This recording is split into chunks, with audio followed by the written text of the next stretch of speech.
जय शिवराय मित्रांनो बघा, पंतप्रधान किसान सन्मान योजनेद्वारे शेतकऱ्यांना एका आर्थिक वर्षात 2,000 रुपये दिले जातात। त्यामुळे शेतकऱ्यांना आतापर्यंत एकूण 17 हप्त्यांचे 34,000 रुपये दिले गेले आहेत।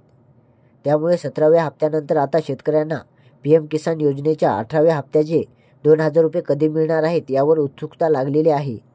या संदर्भात मोठी बातमी समोर येत आहे। शेतकऱ्यांचा हा PM किसान योजनेचा 18वा हप्ता ऑक्टोबर 2024 मध्ये येण्याची शक्यता वर्तवली जात आहे।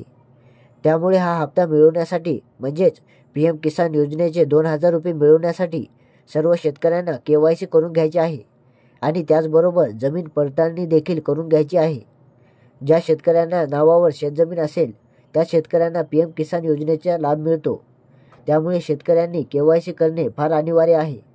त्याचबरोबर शेतकरी व सर्व सरकारी योजनांविषयी माहिती जाणून घेण्यासाठी आपल्या जागरूक महाराष्ट्र या चॅनलला नक्की सबस्क्राईब करा। धन्यवाद।